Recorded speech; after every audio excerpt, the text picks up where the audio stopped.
Huge news as there's reportedly a rift growing between Sixth Man of the Year Malcolm Brogdon and the Boston Celtics after they involved him in trade talks just a month ago.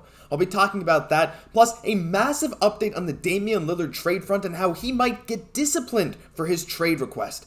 Finally, we're going to talk about Dwyane Wade and the praise that he had for Jaylen Brown and Jayson Tatum, so stick around for this edition of Celtics Digest. And we're getting right into this Malcolm Brogdon news, and it's pretty brutal, and before I get into it, a quick reminder to hit subscribe and like on the video if you haven't already. We're trying to grow, we're trying to get pushed in the algorithm, and your interaction really helps. So let's take a look at what was said, because we all know that Malcolm Brogdon was involved in some trade talks, right, just over a month ago. They wanted to trade him to the Clippers involving in the Kristaps Porzingis trade, but hours later, news broke the Clippers pulled out of the deal and Brogdon would remain in Boston, and apparently, Brogdon has not been happy with this. Media caught up with Joe Mazzulla, head coach of the Boston Celtics, today to discuss the situation, and there's a lot of saying nothing in this, but I'm going to try and condense it as best I can.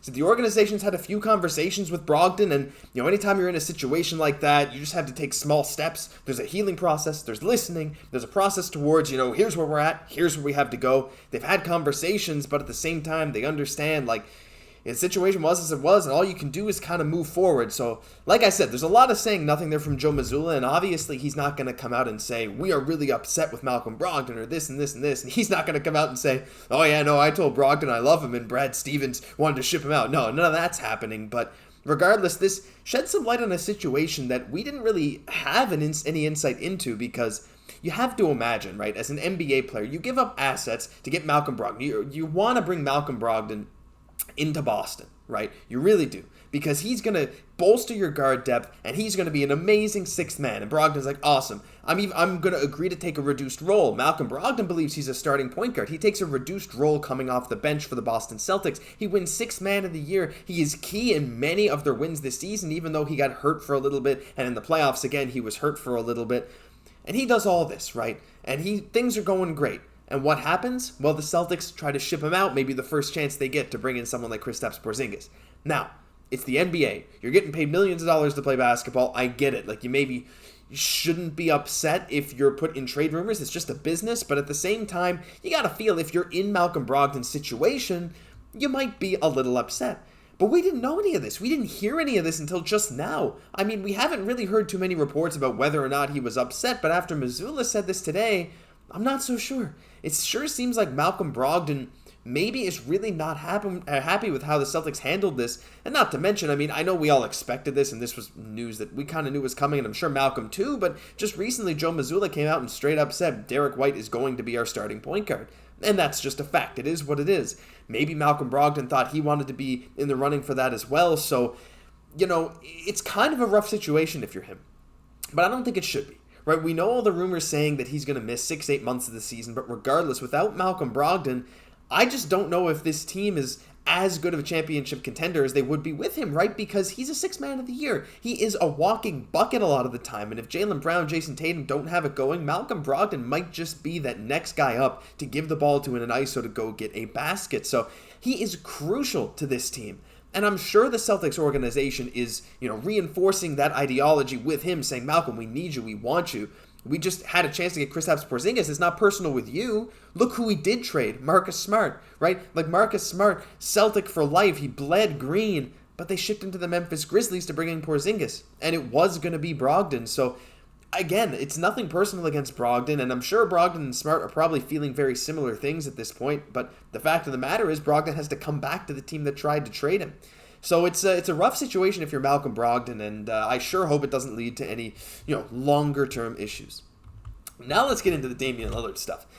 And look, I know since Jaylen Brown signed the Supermax, the odds of the Celtics getting Damian Lillard are essentially zero. I mean, it's especially with the report saying Derrick White will be our starting point guard. This isn't going to happen, but I'm sure a lot of you guys have been following along with the Damian Lillard saga, just like me, and just today, Shams Charania announced on live TV that the NBA sent out a memo to all 30 teams warning against what Damian Lillard did, basically saying what Damian Lillard did, and said, if you do this, you might face discipline. Let's have a look as Chris Haynes outlines the actual memo.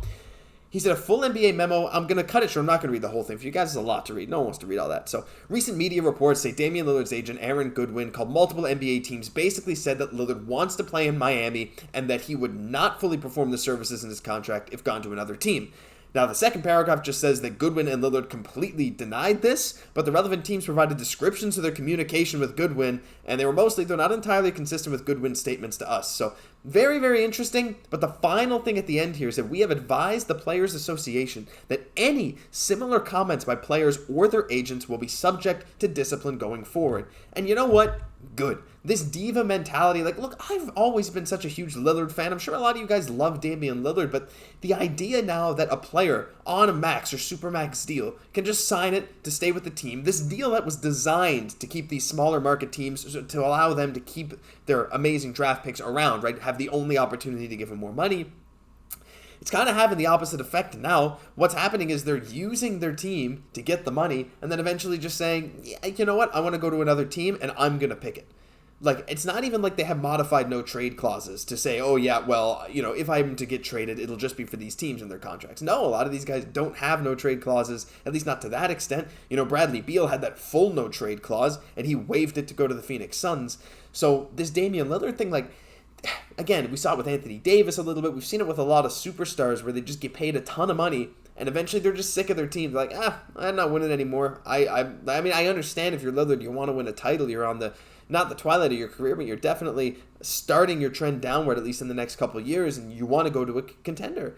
But at the same time, the idea that a supermax or max player can just say, I want to go to this team and you're going to trade me there is absolutely absurd. And I'm really, really glad that this memo sent by the NBA said it will provide discipline for people who even say anything similar, right? So I think this is a good thing, and I'm starting to feel a little more glad that the Celtics didn't pursue him as the days go on, because it's just a bit of a mess of a situation. I really, really don't like this attitude from Lillard. I don't like the idea that players can do this because, again, like, it just makes you think, what about your own players? Someone like a Jaylen Brown, someone like a Jayson Tatum. What if they get upset in the middle of a contending window? They say, I'm just not going to play for you. They do something similar to what Kawhi did in San Antonio, and they just say, no, I don't really want to play for you anymore.